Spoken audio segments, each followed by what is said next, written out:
Com certeza, hálito puro e sorriso saudável significam uma boa higiene bucal. Muitos cuidados são necessários, mas o primeiro passo deve ser a conscientização. Dentes saudáveis não só contribuem para que você tenha uma boa aparência, mas são também importantes para que você possa falar bem e mastigar corretamente os alimentos. Manter uma boca saudável é importante para o bem-estar geral das pessoas. Devemos ter em mente que a prevenção é a maneira mais econômica, menos dolorida e menos preocupante de se cuidar da saúde bucal. E que, ao se fazer prevenção, estamos evitando o tratamento de problemas que se tornariam graves. Existem algumas medidas muito simples que cada um de nós pode tomar para diminuir significativamente o risco do desenvolvimento de cárie, gengivite e outros problemas bucais.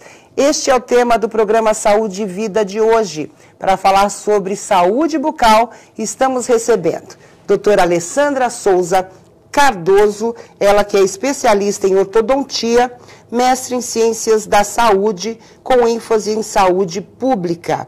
Dr. Carlos Henrique Martins, cirurgião dentista, especialista em bucomaxilofacial, implantodontia e próteses. Dr. Carlos Eduardo Ribeiro da Silva, também cirurgião dentista, especialista e mestre em estomatologia. E a nutricionista Vivian Zoller Ferreira, ela está representando o Conselho Regional de Nutricionistas. E eu vou começar com o meu time, muito interessante hoje para a gente falar sobre o assunto. Primeiro passo, o que é saúde bucal, Dr. Carlos? Saúde bucal é a manutenção de um estado em que a pessoa pode se alimentar, sorrir, ter uma vida social aceitável. A pessoa precisa ser feliz, precisa sorrir, precisa se alimentar, precisa conviver, precisa...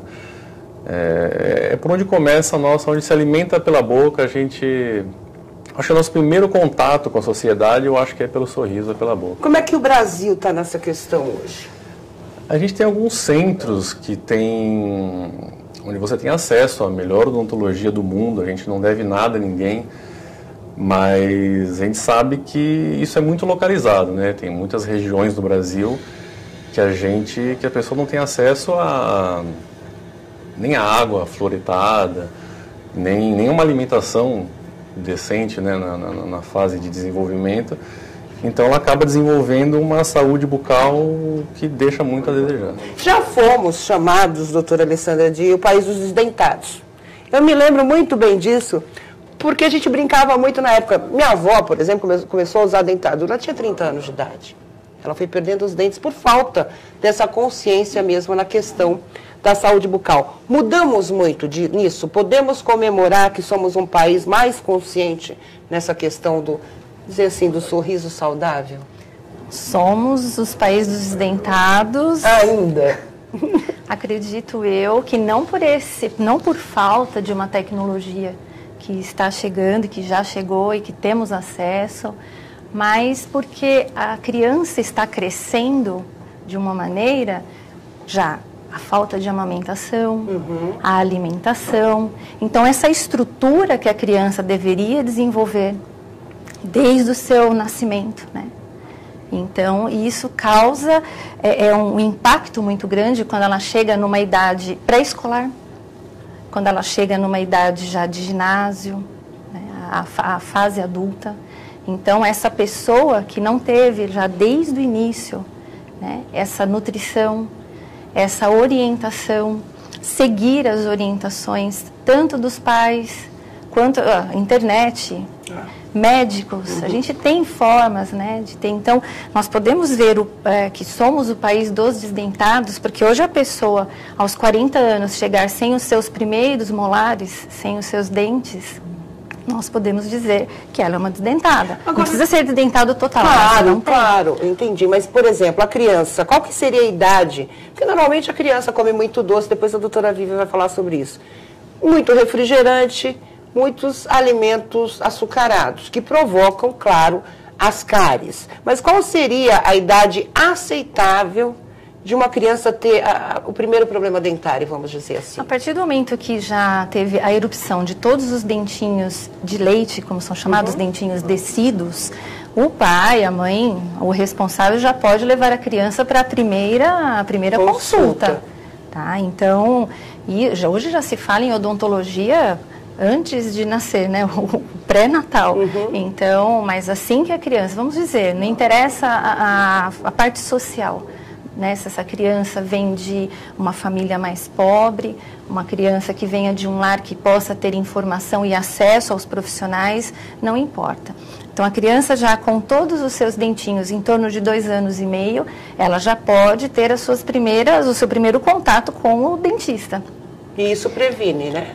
E retarda o aparecimento de problemas bucais. Apesar que nós orientamos que flúor, por exemplo, vai ter contato, ele já tem flúor contato com água, já tem flúor no leite, tem flúor em frutas, em peixes, mas em relação a dentifrício, né, a creme dental, a pasta de dente, então a partir dos 6 anos ela já pode ter esse contato. Prematuramente, só com orientação do cirurgião dentista. Doutora Viva, qual é a relação alimentação e saúde bucal? Vamos começar do início. É uma relação bem estreita, né? E como a doutora Alessandra colocou bem, vem já desde a amamentação. A gente vê claramente, e tem vários estudos que correlacionam isso, que a criança amamentada, ela tem um desenvolvimento tardio de cárie, por vários motivos, porque o leite materno tem um fator protetor para o desenvolvimento das cáries, e outra coisa que a gente observa muito como nutricionista é que as crianças amamentadas, elas tendem a ter um desenvolvimento de hábito alimentar melhor. Aquelas crianças que são amamentadas pelo menos por 6 meses, e melhor ainda se isso chega ao final do primeiro ano, até 2 anos ou mais, que hoje tem sido cada vez mais difícil encontrar essas situações, mas que é muito importante, as crianças tendem a comer melhor, escolher menos alimentos que deixam resíduos importantes para a formação de cárie, alimentos com açúcar em excesso, a sacarose, né, por exemplo. Então, a gente vê um hábito alimentar melhor e que a nutrição, ela entra como aliada à odontologia na questão preventiva mesmo. Quais são os alimentos bons, que a gente pode dizer assim, para os nossos dentes? Bom, a questão da alimentação adequada na prevenção da cárie, que é o mais comum, né, e também para uma boa saúde bucal, ela chove um pouco no molhado daquilo que a gente sempre ouve falar. Então, os alimentos ricos em fibras, em vitaminas e minerais, que são as frutas, as verduras e os legumes, e aqueles alimentos com alto teor de açúcar, também eles são bastante prejudiciais, do que a gente já conhece. E existem aí algumas coisas a mais, inclusive no ano passado, em maio, foi publicado um estudo na Academia de Nutrição e Dietética que fazia bem essa correlação e se falava, por exemplo, no efeito protetor das gorduras para a saúde bucal. Claro que lembrando que uma gordura de boa qualidade, né? Então, o azeite, por exemplo, que é uma excelente gordura, eles criam uma espécie de uma capa protetora. Que interessante. Podem explicar melhor como isso funciona, que inclusive evita, na verdade, né, o acúmulo de alguns resíduos e facilita na limpeza. As fibras que estão nas verduras, nas frutas e nos legumes, elas entram auxiliando na remoção daqueles resíduos. Quando a gente mastiga, por exemplo, verduras, aquelas fibras elas fazem uma espécie de uma faxininha mesmo, ajudam a remover aqueles resíduos. E a gente tem os alimentos que contribuem na alteração ou na manutenção do pH adequado da boca. Doutor Carlos, quais são as doenças mais comuns na nossa boca? Quais são as recordistas, assim, quando a gente fala em problemas bucais? Bem, nós temos diversas doenças, né? Mas o herpes é uma doença bastante comum, as aftas são doenças comuns, as infecções por fungo, que nós chamamos de candidíase ou de sapinho, são infecções comuns. O sapinho era mais comum antigamente, não era, doutor? O que mudou? Ou se falava mais em sapinho? Não, eu acho que se falava mais, Sim. Continua bastante comum também. Além disso, hoje nós temos uma importância muito grande do HPV, do papilomavírus na boca, que a gente sabe que é um dos fatores carcinogênicos, porque ajuda na formação do câncer bucal. Temos o mau hálito como uma condição social e de saúde muito importante, né, de convívio social. Enfim, temos uma infinidade de doenças que podem acontecer na nossa boca. Agora, doutor, o senhor falou da questão do câncer. Ele é comum? O câncer bucal é comum no Brasil? O câncer de boca ele é o 5º tipo mais comum no homem e o 7º tipo mais comum nas mulheres. E por que essa diferença? Essa diferença, na verdade, vem caindo. A questão de 30 anos atrás era uma relação de 10 homens para cada mulher. e hoje vem se diminuindo essa relação e estamos com mais ou menos 2 homens para cada mulher. Acredita-se isso ao fato das mulheres hoje fumarem muito mais, beberem muito mais, terem condições estressantes e de trabalho muito semelhantes às dos homens, coisas que não tínhamos antigamente. A tendência pela curva é que em muito pouco tempo a gente tenha um número igual entre homens e mulheres. Mas é verdade que a mulher procura mais o dentista do que o homem? Ela se preocupa mais com os dentes do que o homem ou não? Hoje isso está igual? É verdade. A mulher, de um modo geral, ela se cuida melhor, e aí a gente inclui a saúde bucal e a preocupação com os dentes, do que os homens. E só para aproveitar a brincadeira, normalmente as mulheres não têm medo de dentista. Não têm medo de dentista, são muito mais tranquilas, né? Os homens reclamam muito mais dos atendimentos do que as mulheres. Eu sempre digo o seguinte, né, que se o homem fosse ficar grávido, só o ter medo de dentista já mostra como eles seriam se tivesse que enfrentar uma gravidez e um parto. Doutora Alessandra, vamos começar a falar dos aparelhos. Virou moda, né? A gente sabe que, infelizmente, criou-se um movimento negativo quando se fala em estética bucal, porque procuram a qualquer preço, né, uma melhora no sorriso, vamos dizer assim. E hoje vendem aparelhos até em camelôs, né? As crianças vão buscar esses aparelhos em camelôs, como aconteceu na questão óptica também, dos óculos que são vendidos em farmácias sem qualquer tipo de critério. Isso, de certa forma, influencia diretamente, vamos dizer assim, nessa questão de doenças na boca, ou seja, usar o aparelho sem prescrição médica, sem esse acompanhamento. O que está acontecendo hoje, doutora Alessandra? Vamos começar, então, falando dos aparelhos em si. Então, o que se vende nesses camelôs não é um aparelho ortodôntico. São algumas peças que são escolhidas para serem coladas na boca como um piercing, como uma maquiagem desse dente. Tá? Então, hoje eu sei, através de reportagens que já aconteceram, em que foram fazer diretamente com as pessoas que praticavam esse tipo de atitude de colar os aparelhos, né, em jovens. Então, eles colocam com o super bonder, cola quente, e o que chama atenção é a facilidade com que você tem acesso às cores, através dos elásticos de silicones e látex, e eles querem combinar com o boné, eles querem combinar com o tênis, enfim. Esses jovens que procuram, eles procuram porque eles querem inclusão.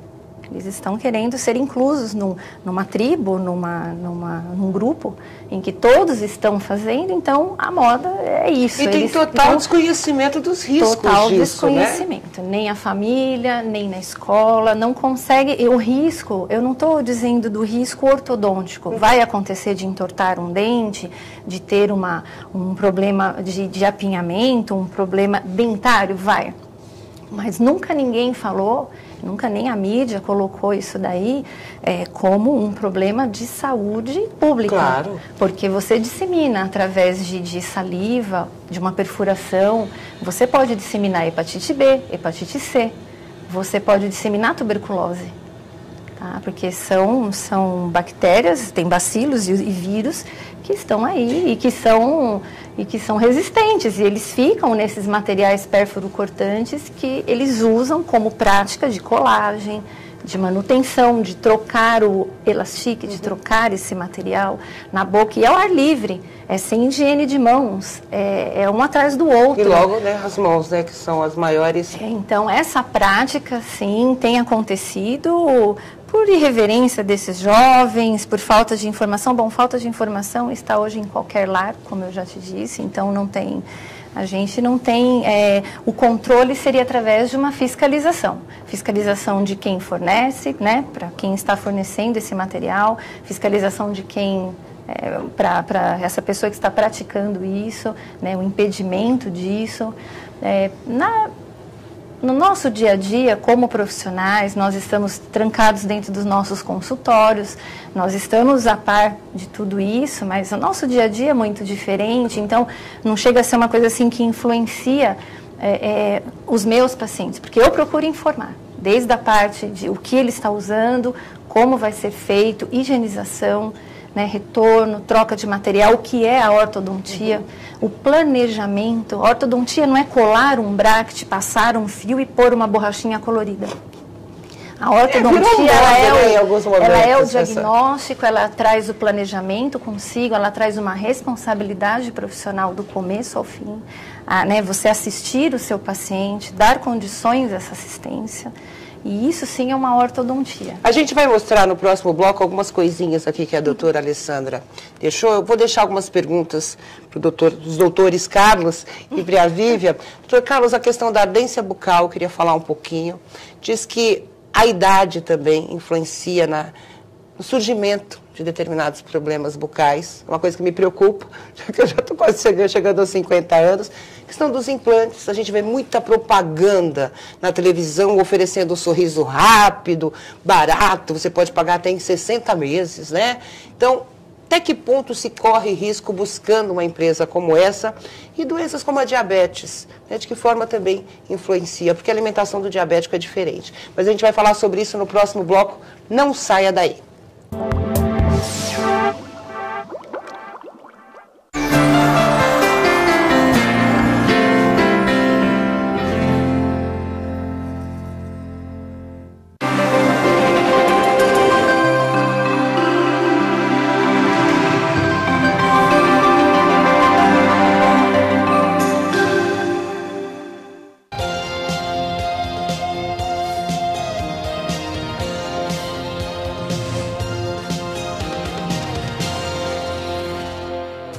As eleições gerais de 2014 serão realizadas no dia 5 de outubro. Quem tiver alguma viagem no período deve ficar atento e informar a Justiça Eleitoral para que possa votar em outro cartório.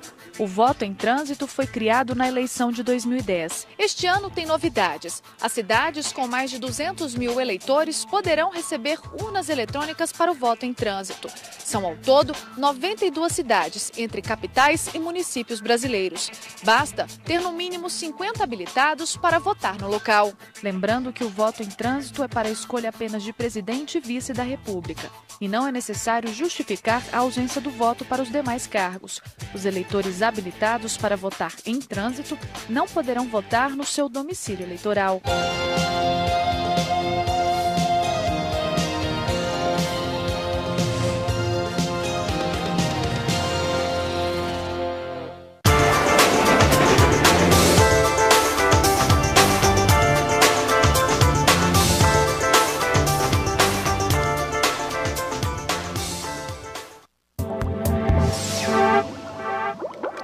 Voltamos com Saúde e Vida, hoje falando sobre saúde bucal. Deixei várias perguntas para os meus entrevistados. Vamos continuar aqui com a doutora Alessandra. Ela trouxe alguns apetrechos aqui para a gente ver. E o que me chamou a atenção é claro, né? O aparelho, um aparelhinho todo colorido, chama a atenção da garotada. E às vezes, até para entrar na moda dos colegas, acaba buscando, né, um aparelho como esse. Mas esse aqui já é um aparelho, né, doutora, vamos dizer assim, que corrige mesmo a dentição da criançada. Mas quando há a necessidade da criança usar esse aparelho? Quando é primordial para ela ter a dentição perfeita? Quando se tem o diagnóstico de uma má posição dentária, então não é a má posição dentária chama a atenção dos pais. Sim. E quando chega ao consultório, tem uma conversa atrás disso. É uma criança que geralmente já não respira bem, já não mastiga. Ela tem uma deglutição, que as fonoaudiólogas não gostam muito, que nós chamemos de deglutição atípica, mas ela tem uma atipia. Então é uma criança que já não consegue ter a sua função mastigatória. Então as suas funções de respiração, deglutição, mastigação não estão corretas. Então, acaba que, através do diagnóstico, nós colocamos para os pais a necessidade de se colocar os dentes nas suas posições para que as funções que ela tenha, de mastigação, respiração, venham a acontecer. Respirar é muito importante. Troca a oxigenação. Você oxigena. Então, a criança que não respira, porque não mastiga, existe um descompasso entre mastigar e respirar. Então, a criança que não respira, ela não oxigena seios da face, tecidos. É uma criança que acorda muito sonolenta, fica com deficiência de aprendizagem. Então, você precisa... A gente vê como a boca influencia, né? Muito. A nossa saúde como um todo. É por onde a nossa saúde começa. Agora, doutor Carlos, eu falei sobre as empresas. É muito comum a gente ver esses programas femininos, né, e as apresentadoras, né, fazendo aquele merchandising todo de empresas que fazem esses implantes rápidos, que deixam você com um sorriso bonito na hora. Que risco se corre ao buscar? Não estou questionando, podem ter empresas boas ou não, né? A gente não está questionando a qualidade da empresa, mas que riscos se pode correr ao buscar uma empresa como essa?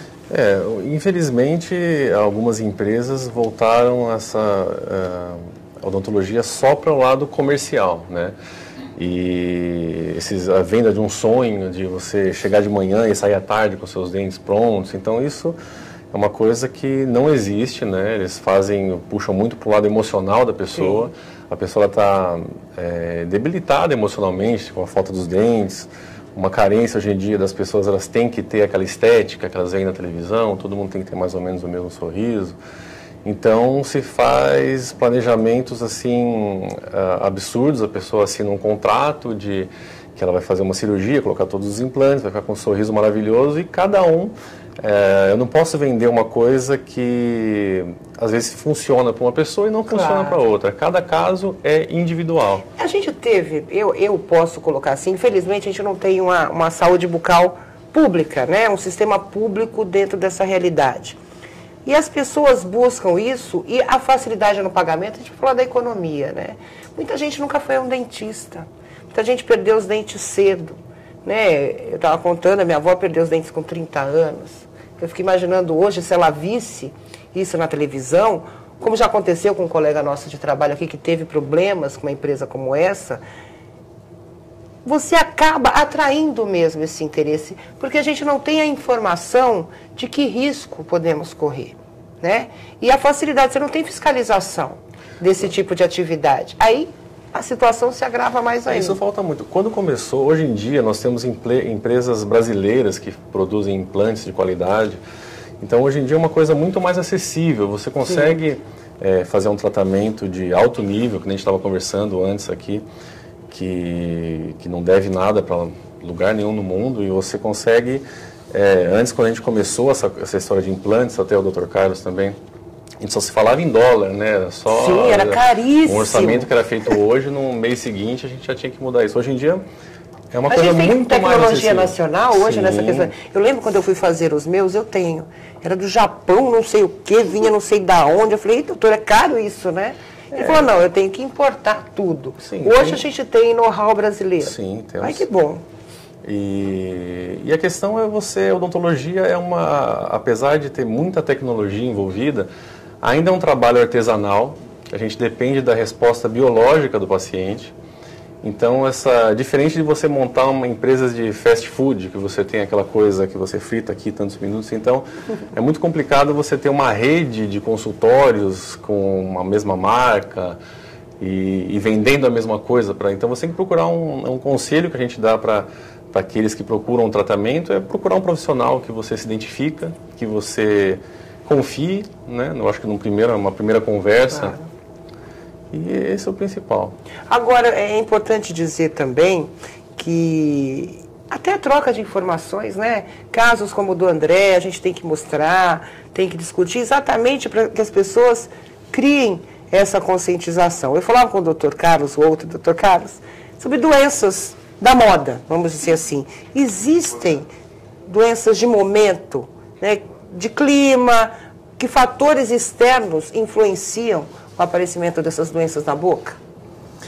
Olha, existem algumas doenças que têm as suas sazonalidades, né? Por exemplo, o uso de piercing na boca é uma coisa que hoje está muito em moda, assim como esses aparelhos ortodônticos que a doutora Alessandra falou, porque a juventude, os meninos querem colocar cada vez mais adornos ou coisas diferentes, e alguém coloca e os outros todos, para fazer parte do grupo, passam a colocar também. Quais são os riscos? A gente vê muita molecada, né, com o piercing no meio da língua, né, que é uma coisa que deve ser extremamente desconfortável e eu imagino, assim, que possa acarretar algum tipo de problema. Olha, nós fizemos um trabalho na Universidade de Santo Amaro, onde nós fizemos biópsia de 100 jovens com piercing na língua. Então, a gente ia ali do ladinho onde está o piercing, tirava um pequeno pedaço, obviamente com consentimento das pessoas. Deve ser armazenar alimento, deve fazer um cheiro esquisito, né? Então, tem esse agravante também. Exatamente. E obviamente com a anuência das pessoas, a gente removia um pequeno fragmento e fazia uma análise disso no laboratório. E dos 100 pacientes tiveram algum grau de alteração no tecido. Nossa. Inflamação, infecção, displasias epiteliais, quer dizer, situações que podem levar a doenças sérias, a coisas importantes. Isso sem falar no mau hálito, sem falar em múltiplos casos de fratura de dente, que aquelas bolinhas metálicas que eles ficam dançando com a língua, às vezes produz a fratura de um outro dente, reabsorção de osso, quer dizer, infecções importantes. Tem um trabalho publicado no British Medical Journal de um paciente que morreu de encefalite, de infecção cerebral, por conta de um piercing que ele tinha na boca. E descobriu-se isso na autópsia, porque o médico resolveu colher o material e colheu o material da boca. Ele achou que era interessante e descobriu-se que foi acaso e houve uma publicação a esse respeito. Então, tem uma infinidade de problemas para aqueles que usam piercing na língua. E só um adendo, assim, não recomendamos em hipótese alguma que se coloque, que se use nem no lábio, nem na língua, em nenhuma área da boca.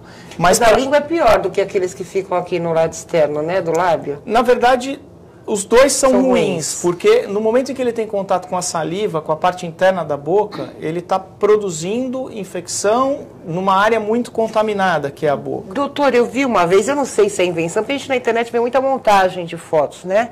Alargadores de bochecha, que aparecem os dentes, juro, eu vi isso, que aparecem os dentes aqui na lateral. Eles abrem, igualzinho, o mesmo sistema do alargador de orelha, só que na bochecha.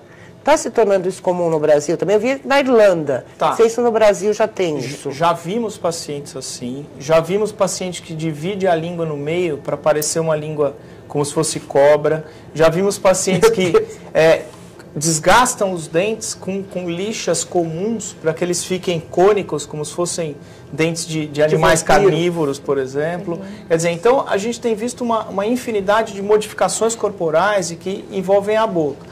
E só, como eu estava dizendo, não recomendamos em hipótese alguma questão do piercing na boca, mas para aqueles pacientes que resolvem usar, a recomendação é que se tire esses piercings, pelo menos diariamente, se faça uma limpeza, se faça uma higiene, mas voltando a falar, não recomendamos em hipótese algum uso, mas para aqueles que insistirem em usar, que pelo menos façam uma higiene.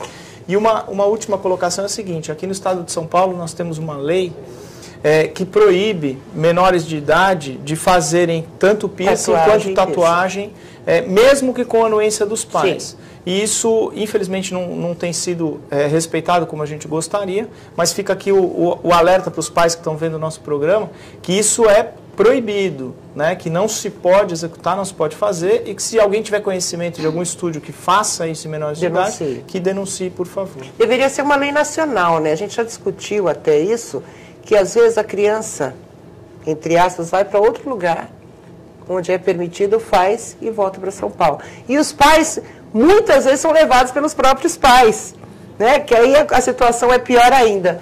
Doutora Vívia, determinadas doenças e a saúde bucal. A gente sabe que diabético tem uma alimentação diferenciada, principalmente quando o problema existe em crianças. De que forma isso influencia também? Na verdade, o caso do diabetes, por exemplo, a gente tem duas situações distintas, né? O diabetes tipo 1, que é o insulino dependente, e que se ele estiver com diabetes compensado, controladinho, ele consegue levar uma alimentação normal. E a gente tem o diabetes tipo 2, que ele normalmente tem um aparecimento mais tardio no indivíduo.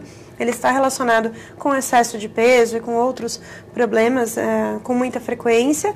Ele não é dependente de insulina e também a base dessa alimentação é uma alimentação equilibrada. Então, por exemplo, tem remédios também que atingem diretamente, né? Eu lembro que na minha época de criança a gente falava assim, quem tinha o dente escurinho é porque tinha tomado muito antibiótico. Ainda existe isso ou há uma nova tecnologia também nessa relação medicamentosa que não atinge diretamente os dentes. Tem algumas medicações, é que isso é algo bem específico da farmacologia, né, da medicina. Agora, assim, tem um impacto, mas a gente não consegue medir isso em nível de alimentos. Entendi. Agora, em relação ao diabético, como hoje a gente caminha para que o controle do diabetes seja pautado numa alimentação equilibrada, então a gente sente menos esses efeitos que se sentia há alguns anos atrás, né, de alterações dentárias em função da alimentação naquele momento. Agora, o que a gente observa, sim, é que em alguns casos, ou alguns tipos de dietas mais restritivas, a gente observa alterações na composição do dente a longo prazo. Por exemplo, situações em que você tem um baixo consumo de cálcio e vitamina D, né, que são fundamentais para a boa formação óssea dos dentes. E a gente tem hoje as dietas da moda, né, doutora Vivian? Então, eu acho que aos montes. É preciso tomar cuidado com isso também, porque influencia diretamente na questão da nossa boca. As pessoas querem emagrecer a qualquer custo e esquecem que aquele tipo de dieta pode ser negativo, né, para o nosso organismo como um todo. Sim, pelo déficit de nutrientes e pelo que fica na boca naquele momento. Nós falávamos no intervalo sobre o doce, né, mas não é restringir totalmente o doce, mas em que momento comer. Isso, acho que essa regra da moderação, do equilíbrio, ela vale para tudo. O indivíduo pode, uma criança pode comer um doce eventualmente. O adulto pode comer seu fast food de vez em quando, mas isso precisa acontecer dentro de um contexto de equilíbrio. E a questão do mastigar? A gente está mastigando certo? Eu nunca reparei nisso, é uma coisa que a gente também não tem muita consciência. Vou começar lá de trás, né? A gente vê crianças com... Hoje a indicação é que com 6 meses as crianças comecem a alimentação complementar, os alimentos sólidos, frutas e depois a papa salgada, enfim, e que isso não seja peneirado nem batido, por vários motivos. Porque a criança, mesmo sem dentes, ela já tem força para triturar os alimentos bem cozidos, então uma papa com legumes, cereais, enfim, amassados, ela já tem capacidade de amassar aquilo com a própria força da gengiva, lembrando que a mastigação ela não está só na dentição, ela está muito envolvida com outros mecanismos, a articulação, por exemplo, e, por exemplo, uma criança que não tem dentes, ela consegue comer uma papa com pedacinhos bem cozidos, porque ela não tem o dente para cortar, mas ela tem o movimento da articulação. Isso. E ela, claro, até o final do primeiro ano de vida, ela está apta a mastigar muita coisa. Já, até com os primeiros dentinhos, ela já consegue desenvolver uma boa mastigação. Quer dizer que o erro começa pelas mamães, né? Que tem, eles não vão conseguir mastigar, então amassa tudo, até a maçãzinha, né? Na minha rotina. Eu trabalho muito com crianças em idade pré-escolar e berçário, e eu vejo nas escolas essa realidade. Às vezes vem com indicação não só da família, mas do pediatra. E isso influencia ao longo da vida? Quer dizer, sim. São crianças que maiores não conseguem mastigar, não têm habilidade de mastigação. Falam, até a gente fala que a musculatura fica mais flácida, né? Os fonos também trabalham muito isso. Então, crianças com 4, 5 anos que só comem macarrão, purê, miojo, porque não tem força para mastigar, porque não desenvolveram isso lá atrás. Não conseguem comer uma maçã com casca, que é uma coisa tão importante. Eu vou de novo para o intervalo, mas daqui a pouco eu volto. Eu vou perguntar uma coisa mais curiosa para o Dr. Carlos, a questão do implante, se tem idade. Né? Porque a gente às vezes vê uma criança que sofreu algum acidente, que perdeu alguns dentes. Se na questão do implante existe uma idade certa para fazer esse tipo de procedimento. A gente volta já já.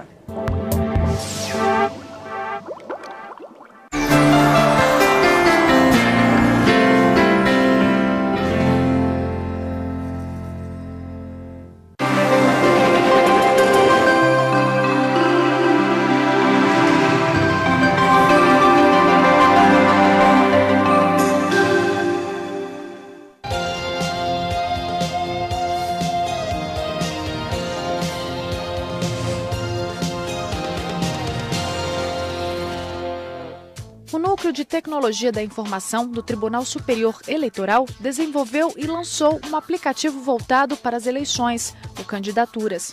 O programa disponibiliza informações dos candidatos que disputam as eleições gerais de 2014.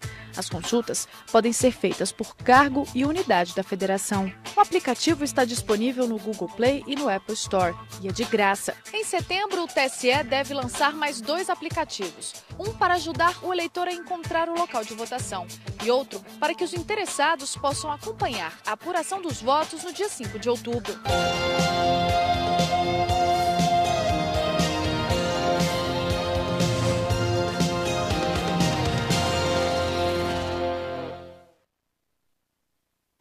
O Os postos da rede pública de saúde têm disponível durante todo o ano a vacina contra o vírus HPV, que é sexualmente transmissível e pode causar doenças como o câncer do colo de útero.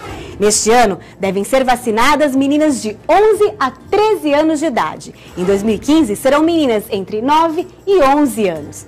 Para receber a dose, basta apresentar carteira de vacinação ou documento de identificação. Cada adolescente deve receber 3 doses da vacina para completar a imunização. Mas atenção, a vacina não substitui a realização do Papa Nicolau, exame preventivo do câncer de colo de útero, que deve ser feito por adolescentes e também por mulheres entre 25 e 64 anos de idade. Essa é uma campanha da TV Alesp a serviço do cidadão.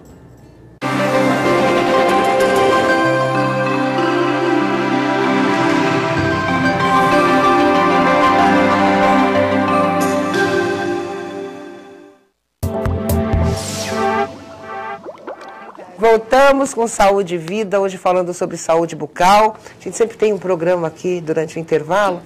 E eu deixei uma pergunta aqui para o Dr. Carlos sobre a idade certa, né, para um implante, para um procedimento como esse. Existe? Porque muitas vezes, infelizmente, tem acidente de carro, né? A criança perde um dente. Ele pode ser submetido a esse tipo de procedimento ou não é legal? Não existe uma idade exata, mas a gente tem que esperar o término do crescimento ósseo para aí sim poder colocar um implante, fazer uma reabilitação. E isso existem alguns exames que a gente pode pedir de mão e punho, né? A gente vê o término do crescimento ósseo. E esse é o primeiro pré-requisito. Depois a gente vai para o lado sistêmico, se tem osso, se não tem osso, pacientes de uma idade maior, mais avançada, se é necessário fazer um enxerto ósseo, que é uma coisa que tem se desenvolvido muito também hoje em dia. Né? Eu pergunto isso, Dr. Carlos, porque eu já vi. Né? O senhor lida com cirurgias e até o câncer de boca. Crianças que sofreram acidentes na infância, que não só afetaram dentes, mas também maxilar, atrofia, né? Isso para uma criança, que tipo de procedimento ela pode se utilizar no caso, se não houver a possibilidade de fazer um implante ou qualquer tipo de procedimento invasivo, vamos dizer assim? Bem, com relação aos dentes, como o Dr. Carlos falou, a gente procura reabilitar essa criança com próteses removíveis ou de alguma forma que possa aguardar o período de formação óssea para colocar os implantes. Agora, quando o problema é ósseo, como você disse, houve uma atrofia do osso. Por exemplo, uma criança que teve câncer pequenininha, fez radioterapia e o osso não cresceu. Então, existem equipamentos, tem um equipamento chamado distrator, que nada mais é do que um pequeno macaco que a gente vai ativando para fazer o osso avançar, fazer o osso crescer. Então, existe sim tratamento para esses crescimentos ósseos e que inclusive se deve fazer quando criança. Porque a gente aproveita a força e o potencial de crescimento que essas crianças têm para conseguir fazer esses ossos crescerem, se desenvolverem, para que a gente reabilite de forma adequada na idade adulta. Eu não posso deixar de fazer essa pergunta. Hoje a gente vive um momento, os adolescentes, né, estão iniciando a vida sexual precocemente. A questão do beijo, doutor Carlos. A gente vê essas micaretas, eu ouço essas conversas. Eu beijei 10, eu beijei 20. Que risco essas meninas, principalmente meninos, correm nessa troca-troca, vamos dizer assim, bucal, né? Tanto beijo no mesmo dia, com parceiros diferentes. Olha, a gente deve entender que todo beijo ele é um contato íntimo. Né? E você tem troca de fluido corporal, que é a saliva. Dentro desse fluido, potencialmente, você tem uma infinidade de bactérias, de vírus, de fungos, que você transfere de um para o outro. A questão é sempre se perguntar, transmite-se AIDS pelo beijo? Pode transmitir, não pode? Uns dizem que sim, outros dizem que não. O consenso é que precisaria ter uma quantidade muito grande de vírus para transmitir. Ou uma hepatite ferida, né? pode Ou uma transferir. ferida na boca. De qualquer maneira, o conceito deve ser o seguinte: você está recebendo micro-organismos diferentes daqueles que você já tem naturalmente no seu organismo. Muitas vezes você tem o fungo que produz o sapinho, que para você, naquele momento, o seu, ele está ali, é um habitante normal, não produz doença. Mas se você receber um outro subtipo desse mesmo fungo de uma outra pessoa, você pode vir a desenvolver uma doença. E assim, cada um resiste também, né? Existe uma resistência, para cada pessoa tem uma resistência diferente. Exatamente. Ter infecção significa... É um binômio que depende do micro-organismo e da resistência de quem está recebendo. Se você estiver num momento de fragilidade imunológica, a chance de você pegar uma doença, seja ela qual for, é muito maior. Claro. O conceito que deve ficar é que você tem uma troca de fluido e está recebendo um monte de vírus, de bactérias e de fungos de uma outra pessoa. Quanto maior for esse número de trocas, maiores são as possibilidades de você vir a desenvolver alguma infecção, alguma doença. A gente vai negar que beijar é bom, né? Mas precisa também ter uma certa cautela. A gente falava da bulimia e da anorexia. A bulimia, a pessoa acaba provocando, né, o próprio vômito após se alimentar. Esse ácido provoca problemas diretos, doutora Vivian? Sim, sim. A gente tem, de forma isolada, a bulimia, quando o vômito é provocado, o retorno de ácido clorídrico, principalmente, né, um conteúdo muito ácido que está no estômago. Mesmo que venha acompanhado de alimentos ali, a acidez é grande. E isso, claro, traz um prejuízo muito grande para a dentição, não só para a dentição, mas para a mucosa da boca, porque a mucosa da boca não está apta para receber um pH tão ácido. E os dentes também não. Então, a gente observa, tanto que é uma das coisas que a gente observa clinicamente na nutrição, a boca do paciente. Né? Alguns sinais nos revelam a característica do transtorno alimentar. Quer dizer, de onde vem aquilo, né? Exatamente. Olha que maluco. Às isso. vezes, quem inclusive descobre o transtorno alimentar é o profissional da odontologia, porque é o primeiro que pega ali a alteração em nível bucal. Quais são esses sinais, doutor Carlos? Por exemplo, nesse caso da bulimia, o que ela apresenta na boca? Essa acidez ela pode causar uma descalcificação do esmalte, descamação da mucosa da boca, do lábio, da língua. E o emocional provoca algum tipo? Eu tive bruxismo uma época, né? Eu já tive tudo. Então, e eu lembro que eu tinha crises, principalmente em épocas de prova. Isso foi na minha adolescência.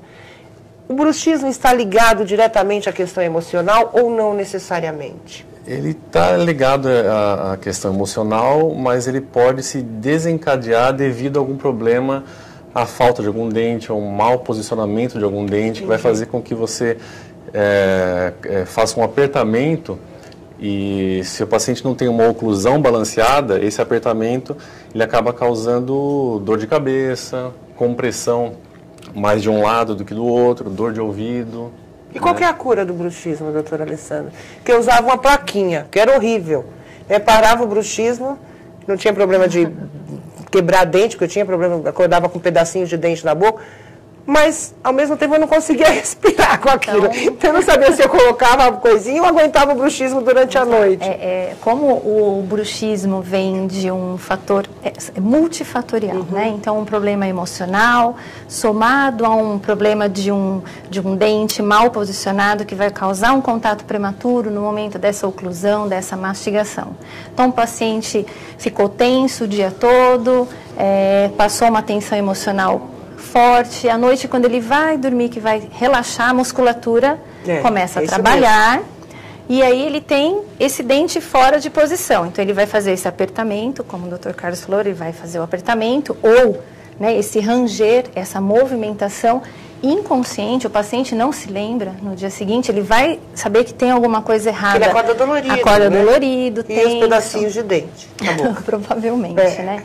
Então, se o fator, né? Então, é multifatorial. Eu, como dentista, como eu posso fazer para que o paciente não tenha mais o desenvolvimento? Eu não posso impedir que ele tenha o bruxismo, mas eu posso impedir com que o bruxismo venha destruir os seus dentes. Então, eu, como dentista, vou fazer uma placa que vai interceptar esse apertamento de forma com que ele não destrua as restaurações, próteses e tenha um relaxamento. Então, nós praticamos o uso da placa de Michigan, tá? Que é uma placa de acrílico, ela tem uma determinada espessura, ela é individualizada, porque nós pegamos todas as medidas desses pacientes e colocamos isso num articulador um pouco mais próximo do que ele mastigaria, um pouco mais próximo dos seus movimentos articulares, próximo a isso, para que a gente possa interceptar isso de maneira que ele não venha a destruir os seus dentes por conta desse movimento. Relaxamento muscular. É um relaxamento. O mais importante. E até ali, às vezes, né, um tratamento psicológico com isso. Isso é um pouco difícil.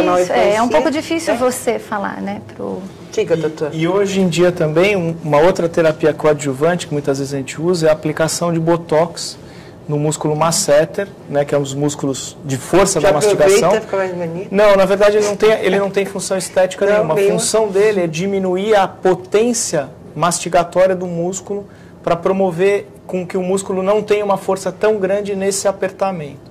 Obviamente isso deve ser feito por um profissional capacitado, respeitando-se a colocação da placa de mordida, a causa, e quer dizer, é um estudo grande, não é simplesmente uma coisa nem a outra, tem que se fazer uma coisa Mas não completa. influencia na mastigação?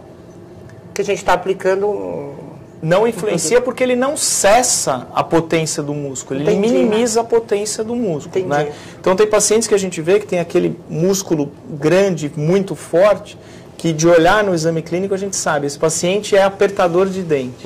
Então quando a gente faz a aplicação do Botox, por exemplo, ele reduz a potência do músculo, mas ele não impede que o paciente mastigue de forma correta e saudável. Agora, doutor, rapidinho, a gente estava falando da questão das gravidades, né, das doenças bucais que podem afetar outros órgãos. Eu contava um caso pessoal de uma pessoa que teve um problema no implante que acabou afetando o coração. É verdade isso?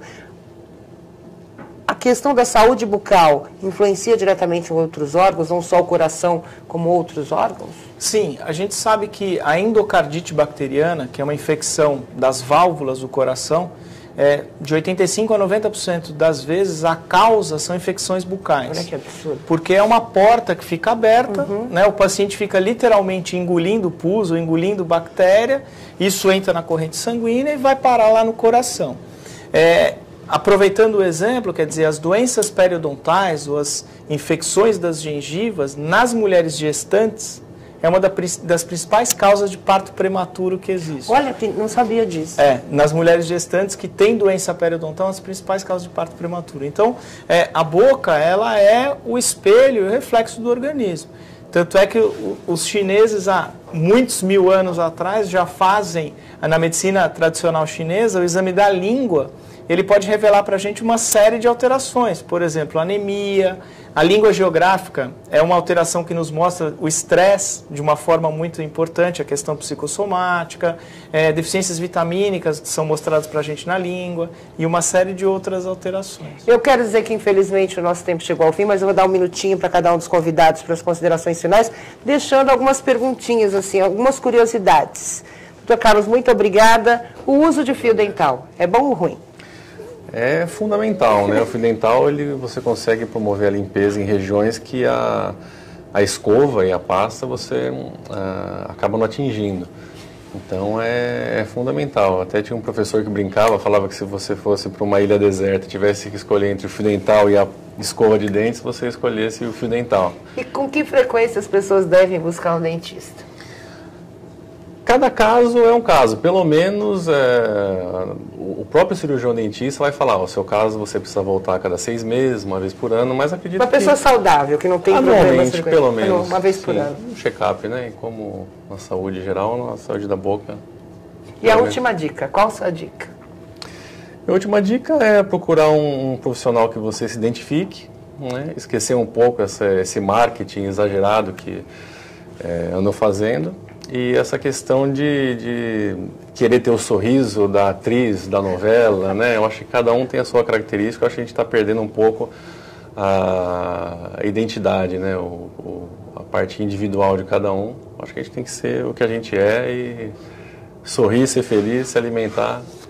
Como escolher a escova certa, doutora? A gente vai lá, tem macia, média, forte, dura, não sei o quê, grande, pequena, pequena. Como é que a gente escolhe a escova certa pra gente? Uma escova que você possa trocar todos os meses. Ai, tem que trocar a escova todo mês? Eu então, duvido que eu venha aqui trocar a escova de dente todo mês. Todo mês, como você troca o seu shampoo, você troca a qualidade do seu condicionador. A escova barata... com cerdas macias, nunca você consegue tatear, porque tem o invólucro, a embalagem, então vem escrito. Então você procura comprar uma escova de cabeça pequena, macia, uma escova barata, uma escova acessível. Não adianta eu chegar e falar para uma mãe que ganha um salário mínimo e falar para ela comprar uma escova. Eu acho até que tem que ser distribuído em posto de saúde, escova, pasta de dente, sabe? E a pasta qualquer uma, desde que... Então, existem os cremes específicos, mas essa história de creme clareador, e isso a gente não... Existe todo um protocolo para se atingir um clareamento, um branqueamento, que não é dessa forma, através de cremes. Aproveitando, o clareamento faz mal? Não faz mal. Não é questão, precisa ser sempre assistido pelo profissional. E isso é fundamental para que dê certo.